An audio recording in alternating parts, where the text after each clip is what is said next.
cut off at, roughly an hour and 7 minutes from now. She's going to come out and want lunch. Great. Okay. All right, going live. Yeah. All right, folks, we are here a little bit early, and this is Emacs Chat 24 with Omar Antolín Camarena, whom we know from Embark and Orderless and a lot of other little packages that I personally use on a daily basis. I'm very much looking forward to this conversation. Yeah, so am I. Very excited. And of course, before we dive into all these lovely details, tell us a little bit more about your context. So you're a researcher at the Mathematics Institute. I can see why Emacs would be a great fit for that. But how did you get into Emacs in the first place? Yeah, I think it's just by virtue of being old. Like when I started out looking for a text editor, there were not that many great options. When I was a teenager, so like 30 years ago, I decided to install Linux because I heard about it. That was the era where you went to a newsstand and you bought a Linux magazine that came with a CD, and I installed Linux from that. I think it was Slackware maybe, and so I was already a hobby computer program. I've been learning programming languages since I was a child when my father gave me my first computer, and. So that I think that was the main reason I switched to Linux. I noticed that people wrote many more interpreters and compilers for Linux than for Windows. So that's why I wanted to use Linux. And so I needed a text editor that handled all sorts of weird programming languages. So I was looking for like a general purpose one, not an IDE. I used IDEs younger when like Turbo Pascal, and I think, yeah, probably that was the main one. I love that. It was great. And so I went through the Linux distro, tried a bunch of editors, and I remember trying I sort of settled on Emacs and Emacs-like editors. I tried Joe, which I think stands for Jonathan's own version of Emacs. Jove, yeah. And there was also an editor called, I forget. There was one that had its own extension language called slang, and I used that for a while. A little later, I remember using Slava Pestov's JEdit, and I really like that too, although Java is not that fun to write extensions in. But yeah, so I don't know, I was looking for an editor, and I wanted it to be extensible, which is funny because I hardly ever extended it. Like, I just wanted there to be the option. And so I used Emacs for a long time. But when I got serious to being efficient at text editing, I actually switched to Vim. And then I switched back to Emacs many years later because of one very specific problem in Vim. The syntax highlighting for LaTeX files is pretty slow. And on a normal computer, you won't notice that it's slow. But I had a little netbook that was like 10 years old when I had it. And I took it to class to take notes in math courses. And I was writing in LaTeX live with a bunch of macros to insert things. And the syntax highlighting meant that Vim lagged behind my typing. And I'm not that fast of a typist, so it was problematic. And the Vim manual has an entire section on what to do if text highlighting is slow. It's called, you can look for it with Vim help text slow. That pops up the right section of the manual. And I tried everything that it said there, and they all made it slightly faster, but none of them really solved the lag other than turning off syntax highlighting. So I turned off syntax highlighting and took notes for like half a semester. And then I decided to try Emacs on that old netbook, and its syntax highlighting was perfectly snappy. And this is just a weird thing in Vim that specifically LaTeX syntax highlighting is slow. I never noticed it being slow in any other, I don't know what Vim calls them, what Emacs would call a major mode.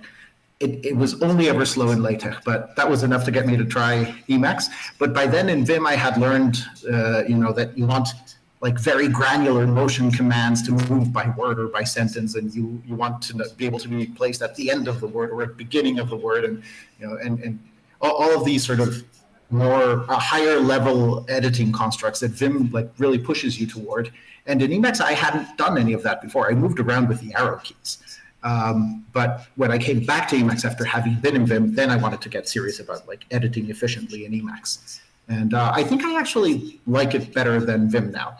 But yeah, that's why I switched back to Emacs. It's just this quirk that latex syntax highlighting is slow in Vim. Well, their loss. So you tried a whole bunch of other editors. You got into Vim because you wanted to be more efficient. Getting deeply into Vim was great, but you ran into that bug, and so you switched to Emacs because it was more efficient, more performance. Yeah. Yeah. And all that experience with Vim has made you a better Emacs user because now you're like, okay, you appreciate all the navigation and movement. And you were telling me over email. Things I missed from Vim. Yeah. You were telling me over email how the keyboard macros that you got used to in Vim, you've translated some of that over to Emacs and how you use them, and we definitely want to get into that. Like keyboard macro like things in Emacs. For a while, I used multiple cursors, and I liked it a lot. Then, so one thing I really missed from Vim is the dot command that repeats the last edit. But in Vim's, edits are composite things, right? Like you have a command to, change a sentence, for example, and then that will delete the current sentence, put you into insert mode, let you type a new sentence, and when you press escape, that concludes the edit. So the whole edit is the operation of deleting the current sentence and replacing it with the specific thing you typed, and that is the thing you can repeat. So the repeatable edit commands in Vim are much coarser and sort of more like conceptually appropriate units than in Emacs. The repeat command repeats the last Emacs command, but everything runs a command in Emacs. Like you can repeat inserting the last character. That's not very useful. You want to repeat at least the whole consecutive stretch of characters you inserted, right? Like, and undo in Emacs does do that, right? Undo coalesces. If you type a bunch of characters and you undo, it doesn't undo them one by one. It undoes them in it clumps them depending on like pauses between your typing, and that's fine. I want that sort of coarseness. I don't want to undo every single step at a time. And similarly, when you repeat things, you don't want to repeat every single step. So I think Vim has like a pretty good unit of things you can repeat. And so I was missing that in Emacs. And there's a package called .mode, which I used to use and I like a lot. I'm not exactly sure why I stopped using it. So this gives you a more Vim-like experience for repeating commands in Emacs. And what it does is that it watches you as you type, and it constantly makes a keyboard macro out of the last consecutive stretch of buffer modifying commands. So, for example, in Vim, if you want to change a word, there is a change word command, and you type CW, and then you change the word, and then that thing gets repeated. In Emacs, to change a word, it's not a single unit, right? You delete the word, and then you type in something new, and each character you type is running insert char, but .mode will coalesce all of that into a single keyboard macro that you can repeat, right? It'll if you like do some motion command that doesn't modify the buffer, and then you delete a word and type a new word, everything from the deletion till the end of the typing would be what .mode repeats. So the experience is actually very similar to using dot in Vim, and in my opinion, a little bit better, because in Vim, I often had like this problem. It gets you into this competitive sort of video game mentality. Like, how do I do the edit in a single repeatable command? I want to be able to use dot to do this again, so that you have to like think ahead, and it's kind of distracting. Of course, if a sensible person would not get caught up in that, it would just do the edit whichever way they can. But I wanted to maximize the repeatability, and so it's .mode lets you be a little bit more relaxed, and you still get it still catches all of the thing that should have been a single edit. So yeah, I like it a lot. So that's .mode, but you also mentioned block undo, which... Right, so that is a package of mine I can show you. That's the entire package. Oh, yeah. It just uses this with undo amalgamate command. And whatever you run inside with undo amalgamate undoes in a single step. And so I use it for executions of keyboard macros. It's like a keyboard macro if you run it all over the place, if you like apply it to every line in a region, or you just like repeat it 100 times, that is a lot of tiny individual edits. And if you undo that, you do not want to undo them one by one, right? So this just makes them all undo in a single step, which is what Vim does actually. So this is one of the things that I said, no, Vim has this right. I need this in Emacs. Okay, that makes sense. The dot mode is more like implicit keyboard macro boundary definitions. This one is like the undo-ness of it. And I saw in your config you also have more convenient shortcuts for starting and stopping keyboard macros as well. So it's it's like one like a modifier and a keystroke instead of two, or like function keys which are further away. So I'm guessing you use keyboard macros a lot. Yeah, I do.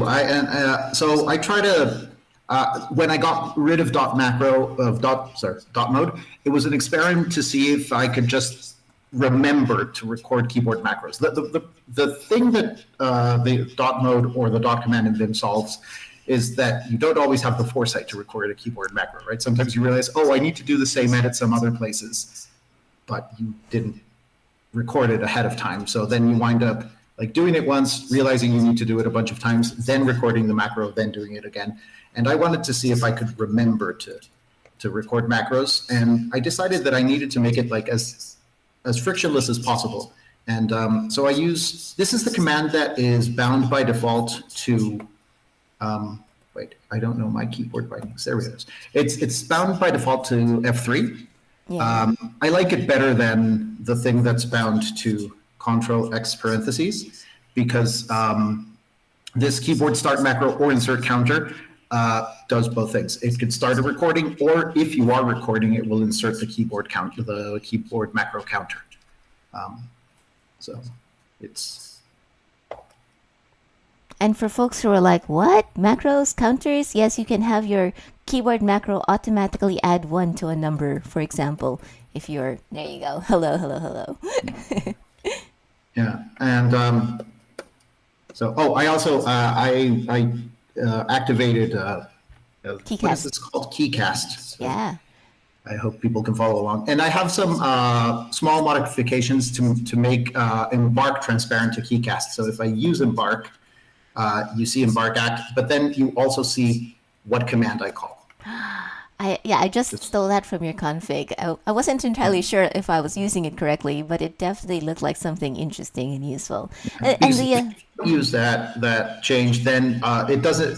Keycast doesn't see through Embark, and you don't get like which actions you called. Yeah, the opacity of some of these kind of key binding niceties, they hide a lot of stuff from their standard Emacs ways of doing things. So with that's one of the criticisms of transient and other tools. Yeah. So I'm glad that you're finding these ways to make these packages work well with other packages. Yeah. I mean, I think this was by request. Somebody requested it. Maybe it was prot, but it's definitely a good idea. For sure. Okay, so that's. Go ahead. No, I was just going to say that the code for that is on the Embark wiki as well. The other thing that I wanted to point out that you make a convenient keyboard shortcut for in terms of keyboard macros is apply macro to lines of paragraph, which I personally had not been using until I saw your config, and I was like, yeah, that is a thing. Well, that's a command that I wrote. Okay. So it does.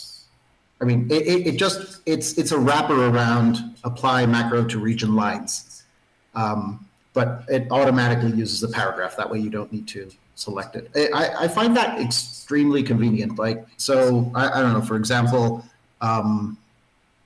what would be a good example of that? You want to like wrap something in. I don't know what should I do as an example of this. I don't know, for some reason I needed to convert these things to say, unwrap the parentheses and, turn them into like an org mode table. Yeah, that makes sense. And I just apply it to the rest of the paragraph. Magic. That's great, because like I would normally end up like, okay, just start executing the macro and hope I remember to stop at the end, but then I overshoot and then I have to undo and then it's like, it's a mess. Or you could select the paragraph and then just use the built-in apply macro to lines in region. Yes, that's a possibility. Or It just saves you the step of marking the paragraph. I found that I most often, when I used apply macro to lines in region, the region was exactly a paragraph. So I figured like there's no point in all right. doing this over and over. Okay, oh, and here it undoes a single step, like nice. the application. The thing I recorded as a macro, that is not coalesced. Yes, that of course. Because that's the actual recording of it. Charlie Baker in the chat says, by the way, definitely going to add the Keycast transparency to my config. I've been wanting that for a while. So these little demos of like, oh, this is what this thing in your config does. It's very helpful for people to be able to see its awesomeness. Where is that? Yeah, that's. Oh, here it is. Yes. Yeah. Okay. One of the other interesting things you mentioned was your placeholder package. So I can see how the keyword macros help you with text that's already there.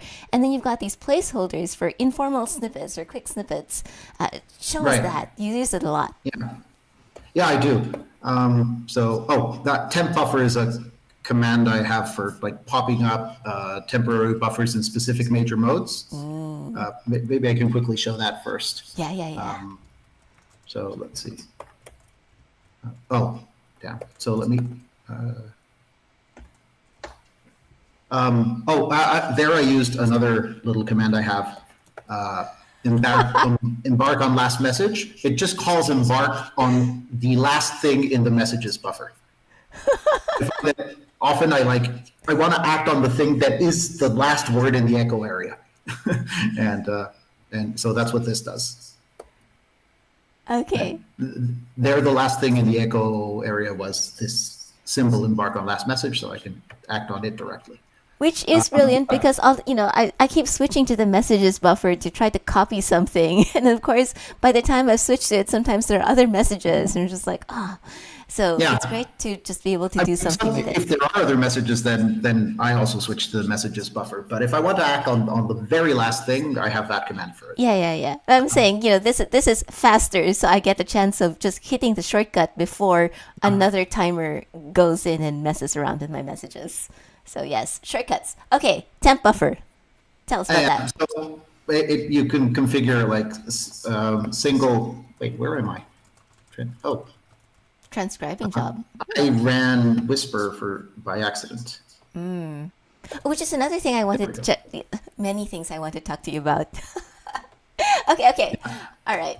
Yes. The idea of using Whisper I stole from you. Yeah. Using it to dictate, and I thought, this looks convenient. If the model is good, and then I tried it, and it is very good. Yeah. Okay. Temp buffer. Different major modes. So it just it has a customizable list of like bindings for specific major modes. It also has an option to just prompt you for a major mode, and prompts with completion for a major mode. It just pops up a temp buffer in whatever major mode you chose. But I use it all the time to like make new scratch buffers. Yeah, I can see that's useful. I switched to like a buffer that's got a name that doesn't exist yet, and then I had to press more keys to get to the major mode. But if you're doing certain things just like type random letters to make a new buffer, but this is much better. I don't know what they're called. They might as well all be called temp. Yeah. Do you reuse the buffers, or are they? It's always just the one buffer. New buffer, then I kill it. Yeah. Very temporary. Gotcha. Yeah. Okay, by the way, current buffer doesn't have a default key binding. I don't understand why not. Okay. I bind it to the Control-C-K, which normally I think is kill buffer, but why would you want to like kill a buffer that's not the one you're looking at? So wait, what was I going to show you? You were going to show me placeholders. Placeholders. Yes. Right. So I often need to send several similar email messages. So to invite you on some day of some month to give a talk, etc. And then that's the body of an email. I'll write it once, and then So here I'm using placeholder insert to insert this symbol. It appears in green, but that's, I mean, it doesn't matter. It's just a text. You could type that symbol yourself. And so then the placeholder next and previous commands will cycle among those and let you fill each one in. And so you don't have to fill it in right now. You can, if you repeat the command, it restores the placeholder and moves you to the next location. That's one of the things I liked about the implementation compared to YaSnippet, because YaSnippet, you gotta actually remember to fill in the fields before you move on to something else. If you get out of it, you can't tab to the next field. So the placeholders will just let you go and come back and look up some information and put that in and so forth. Yeah. There's lots of things I loved about Vim, but one thing I grew to strongly dislike is modal computer programs. Not just modal editing, modal anything. I don't like being forced to finish what I started. I want to be able to get distracted and go off and do something else. Like, for example, in Emacs, I very much dislike the default value of enable-recursive-minibuffers. The default value is nil. They don't let you use the mini buffer if you're already using the mini buffer. The Emacs is supposed to be about freedom. Why is that the default value? So I set it to T, which is more sensible. That way you're not stuck in the mini buffer. Actually, one of the things that I've been trying to figure out is when I'm in the mini buffer, sometimes I want to use embark to insert something into the mini buffer, but then I end up inserting it into the buffer. Yeah, there's no, Embark doesn't have any solution to that problem. It doesn't always do that. It does that if you're in the mini buffer in a completion session. Yes. If you're in the mini buffer in a non-completion session, then it acts as a regular buffer. So if like you're in eval and here you had, you can use embark insert in the usual way to duplicate stuff. Yes. And I have a workaround. I just use kill. I just copy the text instead of inserting it, and that works out fine. I do too. There's no. It's the behavior of inserting into the previous buffer is so useful that I don't think I would want to change that. But yeah, it is unfortunate that for that specific instance you can't use insert. Mm-hmm. So I appreciate that Embark allows us to have all of these key bindings that we can do stuff with. And I notice in your config, you do have, in addition to Embark, you also modify a lot of the standard key maps to add other shortcuts to rebind things that make sense to you. So key bindings is something that are something that a lot of people struggle with, trying to figure out more places to put shortcuts, more shortcuts that make sense. What are the key shortcuts that work really well for you? Let's see. So one thing I don't like about the default Embark configuration is that space is used for embark-select, which like marks a target for later use. I hardly ever use embark-select, so I would rather space be for marking the region, which is something I do pretty often, and have embark-select on control space, which is not a command I use very often. So I swap those. I think most of this is just adding new actions that feel specific to me. Quick-calc is the thing usually bound to Control X star. Calc dispatch is a command, but it's Control X star Q. That's quick-calc. And it's useful as an embark action because, if you have an expression and wait, what am I doing wrong? What? I am doing something. I forgot what my binding to mark, what Vim calls a word in capital letters, which means a consecutive stretch of non-space characters. Okay, so if you mark this, I can act on it with equals, get the result. Yeah. And specifically, this embark region map is what you can act on the selected region. Incidentally, I've been playing around with using the selected package for this because it also gives you the keymap. Yeah. I love the selected package and recommend it often. I don't use it myself just because the only thing it would save me is calling embark act, right? Because the commands I would put in the selected key map are exactly the commands I have in the embark region map. So for me, selected would only save me one keystroke, which is embark-act. So I don't feel it's worth it, but it's a great idea. And like these, for example, I do use the rectangle key map, Yes. but so there, the only difference, it's equally good an idea as selected is. The only difference is that the rectangle key map comes with Emacs, and selected is an external package. So I decided it's not worth installing an external package when I could just use embark-act, which I do have to use because otherwise I won't understand people's bug reports. But for the rectangle mode there, that one is built in, so I just found a bunch of useful stuff in it. Yeah, and I noticed you have also like you have a narrow to point so that you can use your rectangle commands to yank something into it. So I get the sense that you use rectangles a fair bit. You've really read my configuration very carefully. This narrow to point is subtle. I am very impressed that you figured out the reason for it. Well, I read I started digging through narrow extras because first I saw your narrow or widened do what I mean, and I said yes, I need that in my life, and then I started. That I think I took from somebody. What was it? Endless parentheses, probably. Yeah. So the issue with narrow to point, the reason you need it is that if you insert a rectangle somewhere, it sort of like try to insert it in a blank line, and it'll overlap with what was after it. But if you first narrow to the point and then insert the rectangle and then widen again, it gets its own blank lines. That's the reason I have it. Yeah. Zorg asks, was there a time you wanted multiple cursors? Have you ever been tempted? I use multiple cursors. Yeah, okay. I think it gave me a false sense of security, which is why I experimented not using it, and then the experiment just never stopped. So the thing with multiple cursors are sort of more interactive than keyboard macros because you can see, if you can see several cursors on the screen, you can visually make sure that what you're doing does apply correctly at each of those locations.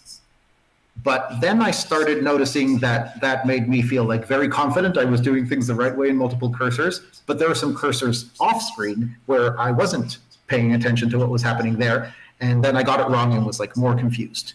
And then just psychologically, a keyboard macro, since I know I don't see the other places where I'm going to run it, I'm more careful when I record the keyboard macro. So I don't know, it's just it's a psychological trick I'm playing on myself. By using keyboard macros instead of multiple cursors, I force myself to pay more attention to what I'm doing. Does the block undo still let you like select a region in order to undo just the part that was within it, in case you notice off screen that it's done something bad in just these entries? Yeah. That's completely independent. That built-in Emacs behavior is not affected by like undo boundaries. Okay, so is it? I like if it overlaps with part of. I don't know. Sorry. Okay, that's cool. I don't know. All right. Right. So if like I have like a big change that I amalgamated into a single undo, and then I pick a region that overlaps partially with that, but not completely, what would undo in region do? I don't know. I think I'm just guessing. I would just think that it sees that the affected region by the big block undo is not completely contained in the region, and then it doesn't undo it. Well, okay. So I'm just going to conclude that you do not make mistakes with your keyboard macros. Well, I mean, I can easily undo them instead of having to hammering on undo. So it's not that I don't make mistakes, but that I try to fix them right after running the keyboard macro. All right. I had another question. So you've got a lot of different embark maps, and you've got a lot of different embark targets, and of course, how do you handle going through the different ones that are on the are at the point? Because at the moment, for example, I've got the label at the top, and I just flip through it. I know, okay, sometimes I need to hit it twice, or sometimes I need to hit embark-act 3 times for this kind of thing. But do you find that you have how do you distinguish between lots of them when you're just going through it? You just read it. I think that's the poorest part of the user experience with the embark-act currently cycling. I don't really like it, but I don't have a good alternative. so like a lot of people like expand region, and I don't like it because I feel like I have to hammer it. Yeah.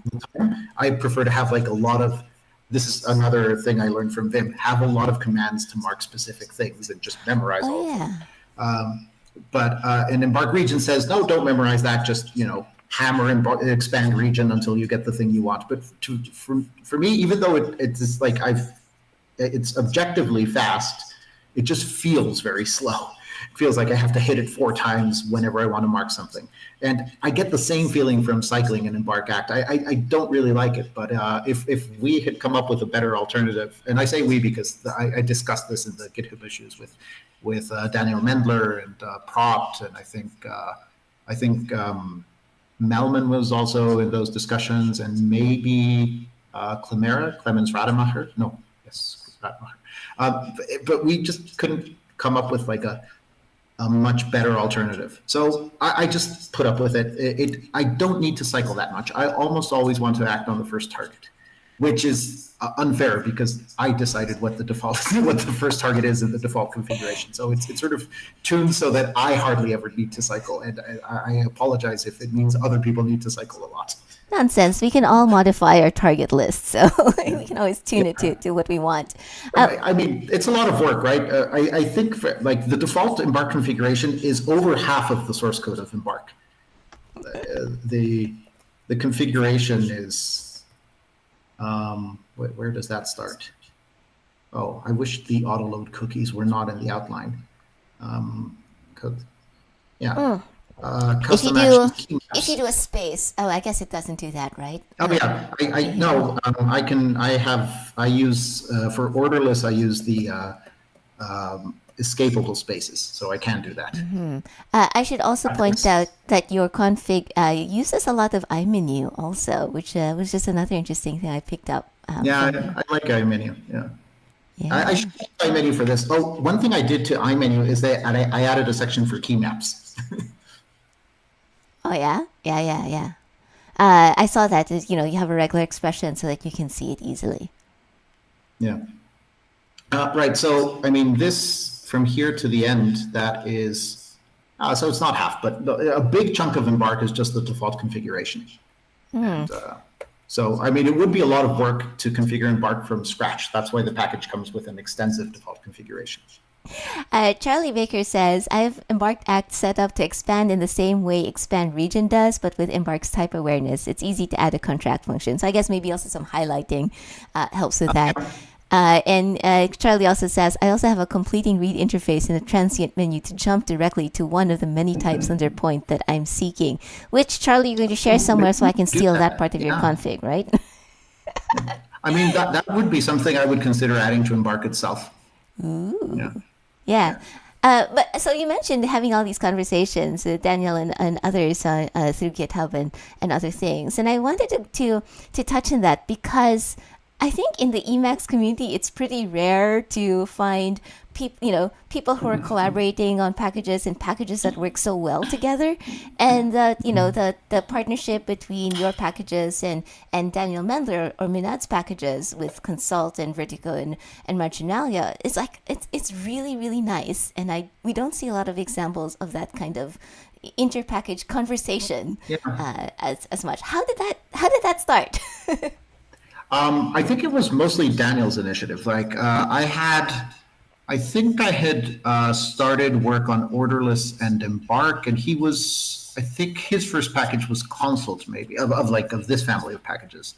And I remember Embark was in pretty sad shape when Daniel started like raising issues on the GitHub, and he really lit a fire under me to improve Embark. So it started with him like complaining about things in Embark.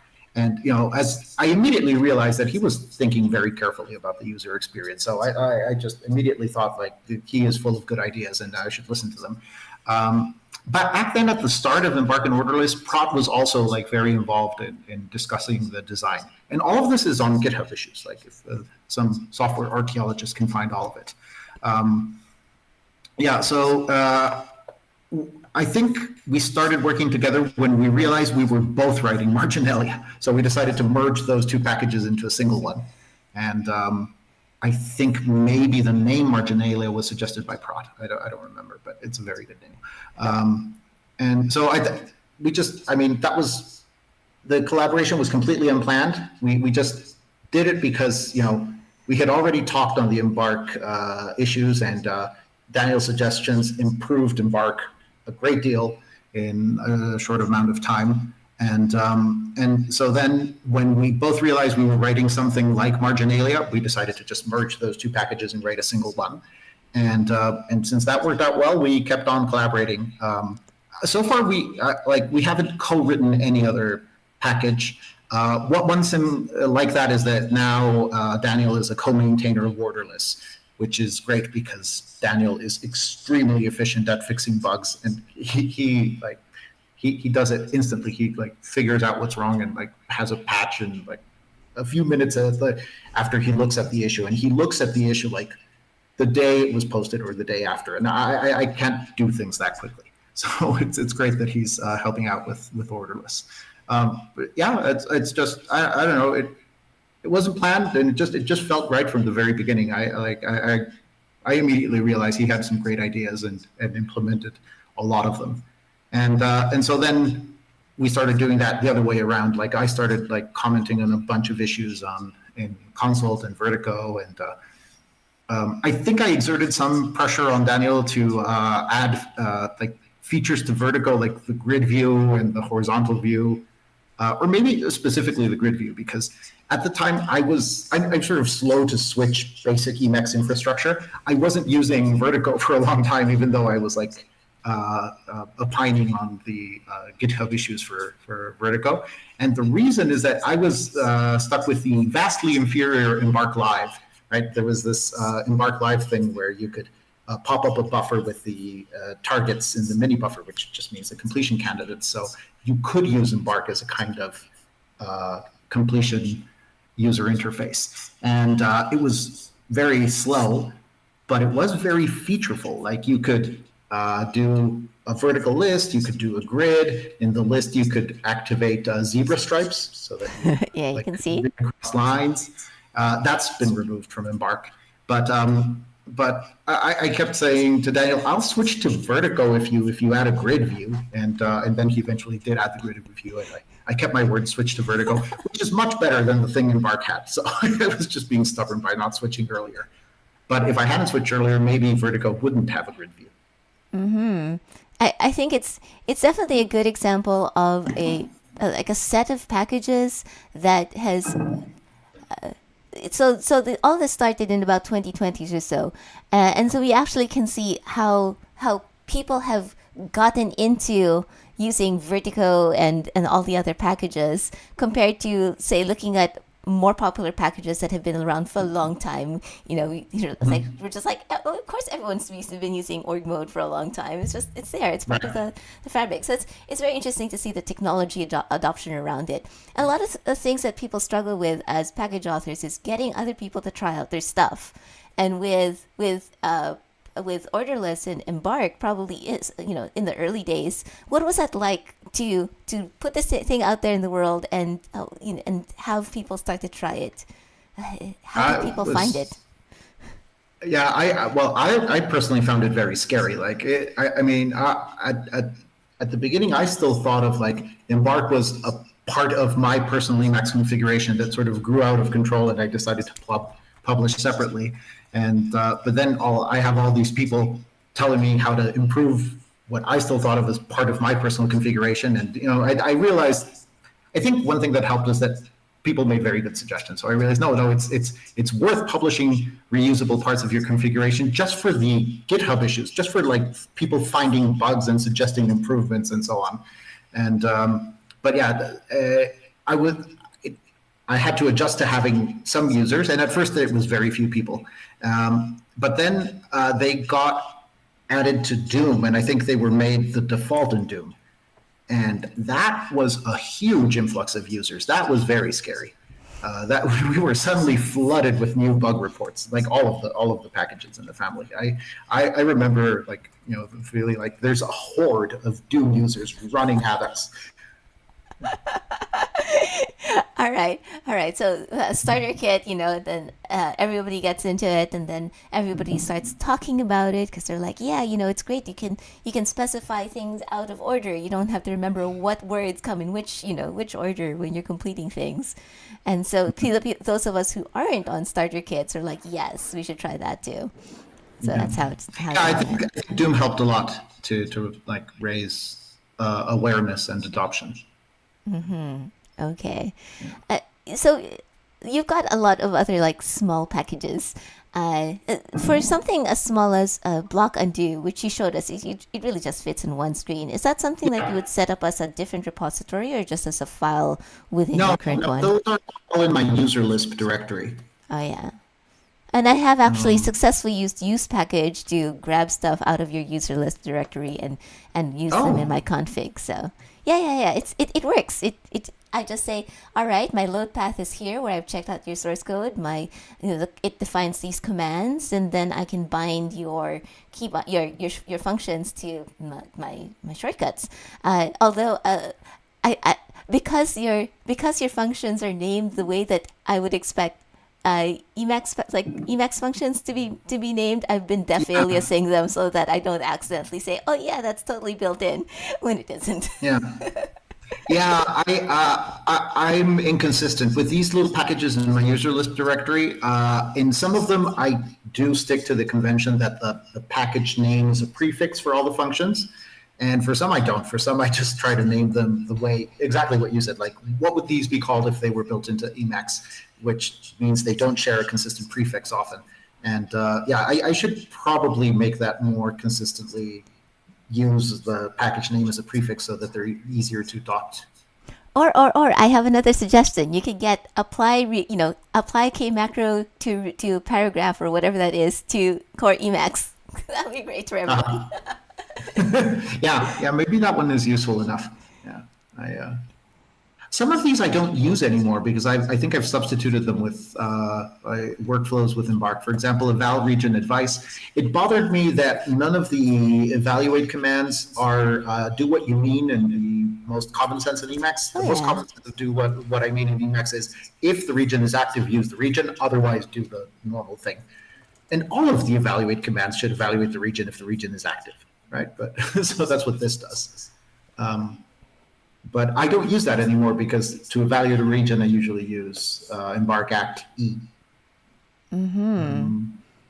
What else is here? Oh, some of these things are like tiny things that are almost invisible. Like this in E shell buffers, by default, find file at point doesn't realize that like if it sees like a file name printed in an E shell buffer, it won't look at the prompt to figure out what directory it came from. Like if you type Oh. ls and you're in your current working directory, all of those listed files, the find file at point guesses that they are with files in the default directory, and that guess is correct. But if further above you had like gone into a different directory, printed called ls there, then those files are no longer in what is now the default directory. So this just adds a little bit of smarts to Huh. find file at point. It looks at the prior prompt to see what directory that was run in, and then tries to see if the files it sees there are in that directory. And of course, the only reason I want this is because I sometimes use embark act on files I see written in the E shell buffer. I love this. I love how all these little bits of code show that at some point you were annoyed by a tiny problem, and you're like, "That's it. I'm just going to write some code, and it's never going to be a problem again." Yeah, and one thing I like about this is it also shows like sticking to Emacs APIs. Like Embark uses find file at point to guess what things are referred to files, and so what I did this to improve the functionality of Embark in E shell buffers. But what it really does is improve the functionality of find file at point, which I hardly ever use directly. I almost always use it through Embark. Upstream. Send it upstream. Okay, so you use Emacs for working with a shell, working with your files, doing math, doing some programming as well. What are there unexpected things that you use Emacs for? I don't think so. Luggage. Mostly I write. It's mostly writing prose. Like most of my, I think I was slightly misled about what a job in academia is like. I mostly write emails. That's the bulk of my job. My time consumed. All right, but you have some shortcuts around ORQL for managing your agenda or other things. You Yeah. have One thing I like is this notion of the usual files. So I Yes. found that I was often using ORQL to search this set of files. Every file mentioned in a refile target, every file mentioned in a capture template, and every agenda file. Here it is. So I thought that's what I want to search. I want to search every file I mentioned in a refile target, every agenda file, and every file that I mentioned in some capture template. And so that's what this does. I don't know if you trust your hiding things enough for us to try that, since you put so much work into it. Or do you want me to like hide the screen first, and then you can let me know when it's safe to look? No, that's fine. So I can show you the censorship process. So what I thought I would do is I could show you the, wait, what is this? Why is that not an action? Oh, library. I have not loaded this. Yes, now it's loaded. So this should be, why is this not recognizing ORQL usual files as a variable now that this is loaded? Oh, great. I'm also open to debugging demonstrations live, because that is something that a lot of people do. Okay. Sorry, I think I just hadn't loaded this file. And so now I ran a command from here, and now I should have a variable. Yes, I have a variable. So we can go to customize. The ones that have sensitive information are tasks, home, health, definitely work, journal. I don't really mind people seeing my journal, but that's boring. There we go. Yeah, so now I got rid of all of the sensitive files, and so now I can show you. I usually just search through all of these files at once. So I had a list of things I wanted to tell you about.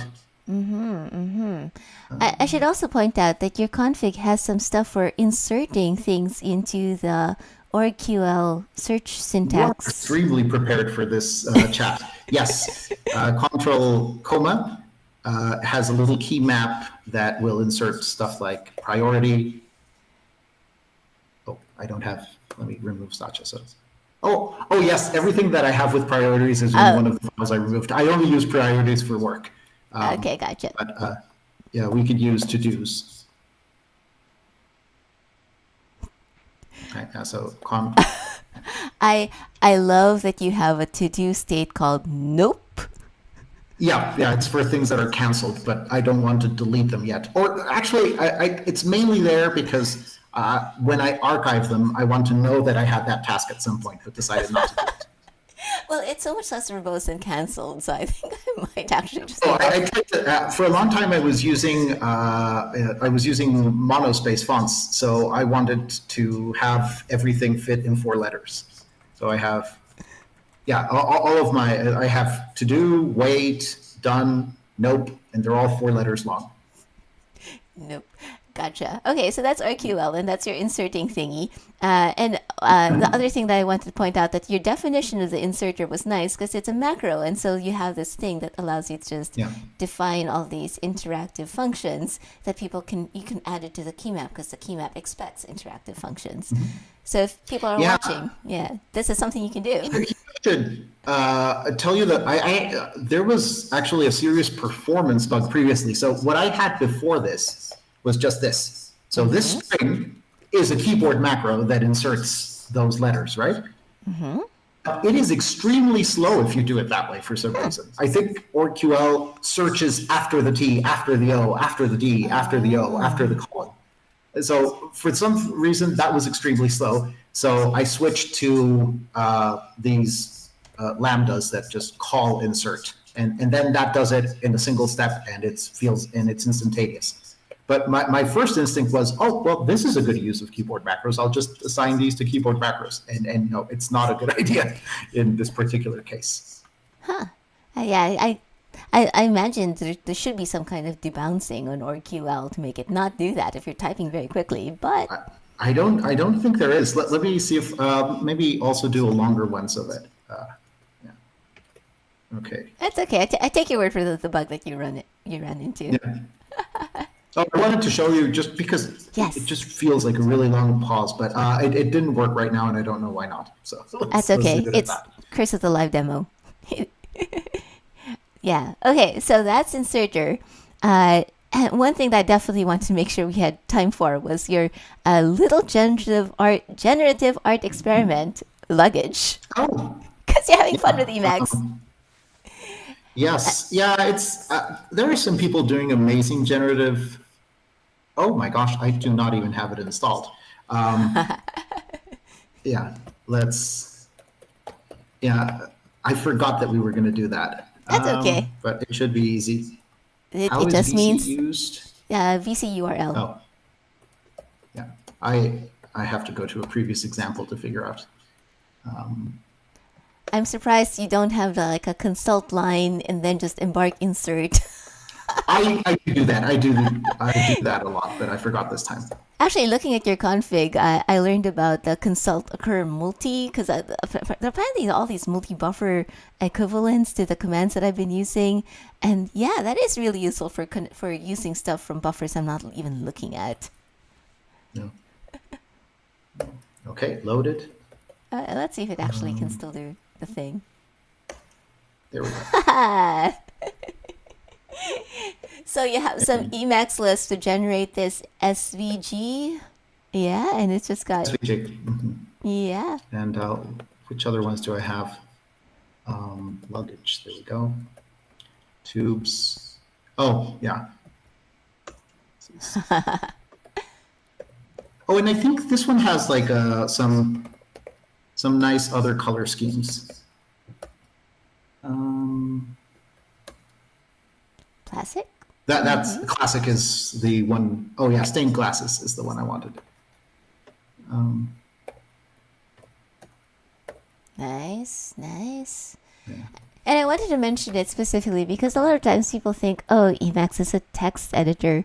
But because it's also got support for SVG and other types of graphics, you can play around with it. And sometimes it's just doing it for fun like this, but also there might be some other visualizations that you can do with Emacs. That is actually pretty interesting.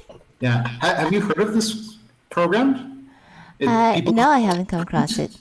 There's an entire book with this title. So it's a single line of BASIC, 10 print. I don't know BASIC, but the idea is like you randomly pick either / or backslash. Oh yeah, that makes sense now. One. I'm sure this is not correct BASIC, but something like that. You pick Yeah, either. I get the idea. Yeah, and that's what. And this then you does. go to 10. It's like Yeah. just each, and it makes these elaborate mazes. It's an extremely simple program. So this is the kind of stuff you do for fun. I mean, you probably do lots of other things for fun too. Yeah, but this no, that's not the buffer I wanted. Did I kill it? I killed it. One of these I did, what is it? Dominoes. Yeah, this I did for a math talk I gave. It just produces random domino tilings of the board. Interesting. And I gave that talk from an org file using Prot's logos package. And so the reason I usually use PDF slides, but that time I wanted to use an org mode buffer because I was going to run code on the computer. Like this, for example, generating random domino tilings. So you've given a number of talks. Do you also teach any courses, or is it mostly? Yeah. Yeah. I do teach both undergraduate and graduate math courses. Recently, mostly graduate math courses. But I really like teaching. You always learn something, even in subjects that you think you know very well. Teaching a course always teaches you something new. Have you gotten students into Emacs? No, I don't even try. Like I mentioned, I use this weird text editor Emacs, but it's pretty cool, but it takes a while to learn. I'm not recommending it. I love it. If you do try to use it, you can ask me anything. Yeah, it's pretty hard. Like I know some professors are like, okay, this is what we're going to use for the course. But I imagine depending on your subject matter, you might already have your hands full teaching the subject matter rather than just adding. Oh yeah, definitely. No. The students I try to talk to Emacs about are like the students that are writing their thesis with me. Never in a course. I never mentioned it in a course. Oh, there it is. In the doc string, I have the correct program in BASIC. Right. The idea is that the backslash and the forward slash are consecutive ASCII characters. They're 205, no, 206 and 207, I guess. So you add a random number between 0 and 1 to this one, and then round to the nearest integer. All right, and you can get surprisingly interesting patterns out of it.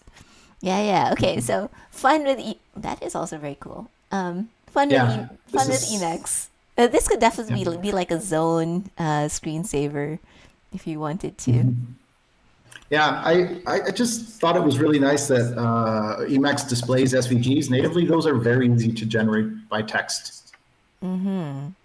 Okay, are there other interesting like corners of your config that might not be immediately obvious to people who are just reading the source code? What other workflow things are nice for you? Yeah. I can also look for. Go ahead. So, sorry, what were you saying? I can also start just occurring through my my config for all the things that I've stolen from your config in the last 2 days. Okay, continue. Yeah, if you'd like, yeah. Because I don't think I have any concrete idea of what to show now. I think we've covered most of the ones I wanted. As an academic, I deal a lot with preprints on the archive, so I have a little library that will it'll show me the PDF or copy the URL. And so one thing, like I like personalized software because it does exactly what you need it to do. I noticed that there were a bunch of tags on Mastodon that related to archive papers, and often when I was in Mastodon buffer, I wanted to do something to the paper mentioned at point, and so that's one of the acceptable inputs for my archive library. So this? Let's. Oh, wait. Yeah. So for example, this is an archive link, and I can ask it to show me. Wait, I need to. Where is the underline? Yeah. No. Okay. The challenge is I needed this on its own for some reason. Yeah. So I have a thing that this should. So that's a bug. This should definitely have visual line mode activated. Oh yeah. Okay, so it shows I can you just quickly read the abstract without visiting the archive website, or I can open the PDF. Very cool. Very convenient. Yeah. Yeah. So I like that in Emacs you can do all these personal things that you'll need but are not likely to be needed by many people. They're just easy to do. Like Vim is also very configurable, but the Vim script language is sort of awkward, and so I never did anywhere close to the amount of configuration in Vim that I do in Emacs. One of the things that go ahead. I was just going to say that's why I would never go back to Vim now. I would miss all the stuff I've written. One of the little personal customizations that I liked reading your config was the fact that you have a keymap just for toggling various things, like the headline or the head. Yeah. So you want to tell us more about your awesome keymap for that? Yeah, I just, you don't need them that often, so it's okay if it's under a long prefix, but it's just tedious when you want one of them to have to type the command name. And also, it also helps me remember which things I commonly toggle. Like if I often have to hit Control H here and see what I have available to toggle. But yeah, it seems, I don't know why toggle is a category for commands, because obviously these are very disparate commands that do very different things, but they're things that you occasionally turn on or off, and it's convenient to have them all together. Choosing the letters here was very difficult though. Everybody wanted to have the same letters. Like L was for visual lines, and yeah, P was for variable pitch mode because I think of them as proportional fonts. It took a lot of tweaking. I'm sure if I looked through the GitHub history, you'd see like a lot of tiny changes, just changing the binding of one of these commands. I find it difficult to get the hang of new key bindings, especially for things that I'm not using often enough for the key bindings to stick. Yeah. So I often forget that I have a key binding for something. Huh. So how do you deal with that? I mean, yes, you stick it in an embark key map and you just bring it up to the target. Yeah. I do use embark bindings and keymap a lot to just explore keymaps and remind myself of just like I don't need to memorize a binding. I just need to remember that I have a binding. Like if I have a binding, I can find it later. But sometimes I don't remember that I have a binding. So when I'm looking at my configuration, I'll just like rescan what things I have bound from time to time. But mostly I stick with just I know under like what the start of the prefix is, and then I'll just use embark to remind me of what I have there. Which is nice because you can also see like the doc strings. And I like how you try to use the kind of some of the conventions to make it somewhat easier to remember. And one of the key bindings that you have that I want to point out, because I think it's a useful technique, is you have an isearch-delete-wrong. Oh yeah. Right. So yeah, that just so iSearch keeps track of like where the last portion of the search string that matched is, and you can see it highlighted in the buffer, right? So yeah, so this means it found up to del, and then it didn't find TOK, and delete wrong will just delete that entire part. Yeah, so that way you can just restart from what actually exists. And combining that with the fact that you've got your search white space regular expression to be a wildcard means you can... Yes, this I stole from Prot. He recommends this. Yeah, which means you can use iSearch to find things, even if there's other stuff in between them. And when you can't find something, you can restart. I'm not sure I always...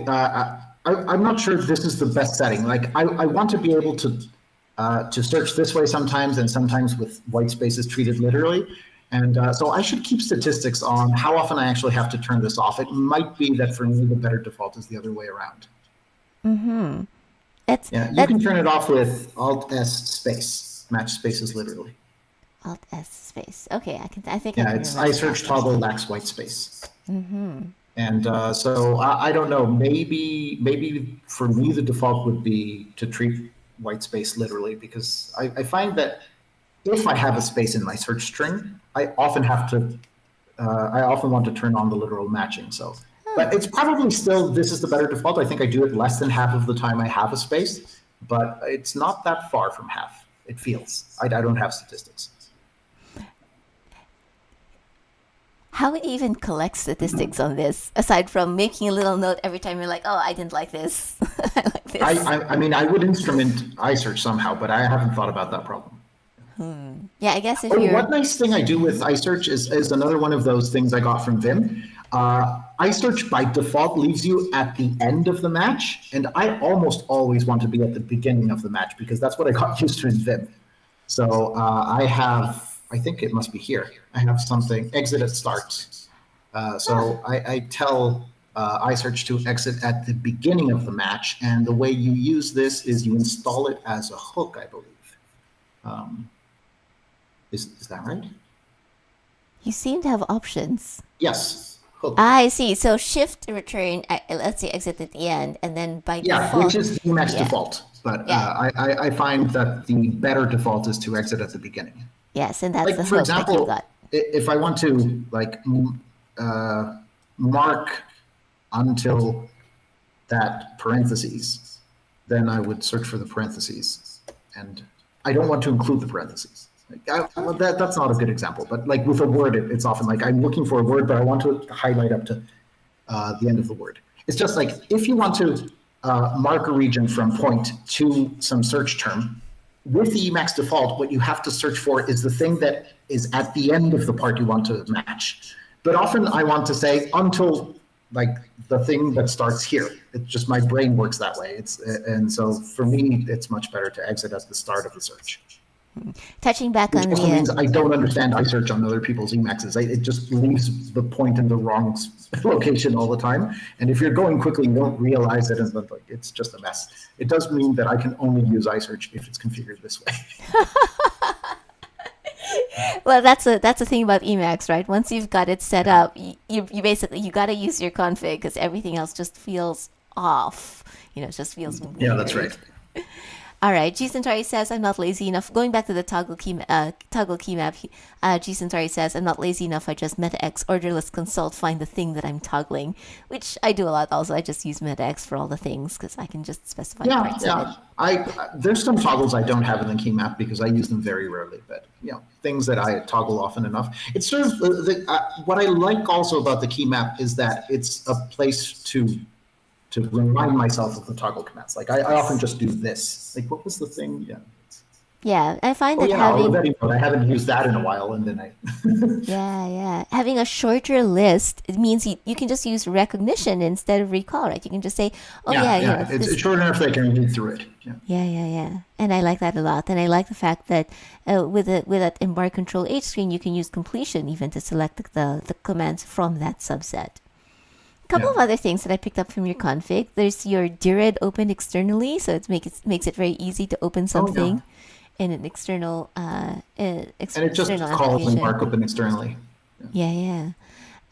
These functions move back and forth from different places. Like I think embark open externally used to be in consult, and then Daniel said he felt it didn't fit in with consult, and embark consult was would put it in keymaps, and but so he was right. I mean, consult didn't have like a very clear personality at the beginning. It was sort of like a grab bag of commands, and then eventually what gelled is that a command should be in consult if there is a useful way to write previews for it. So like preview is the distinguishing feature of what is a good fit for consults.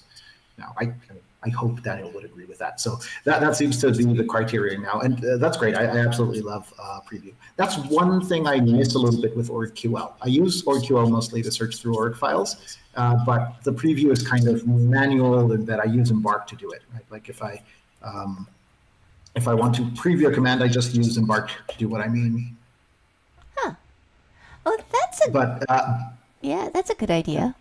I should try that. So any command that doesn't have a preview, does. You can just use embark do what I mean, and it'll complete the command for you.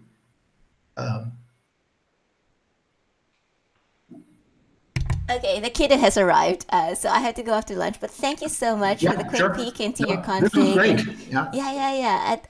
I'll put the transcript together, and then people can do that. But in the meantime, people can look at your config for all sorts of wonderful goodness. Thanks. Thank you. Yeah, and thanks to everyone for hanging up. Looks like the iSearch tip was very popular, so you might see a lot of people getting that from your config. Anyway, Thank you so much for this. I will see you around. No, thanks, Sacha. This was fantastic. All right. Bye.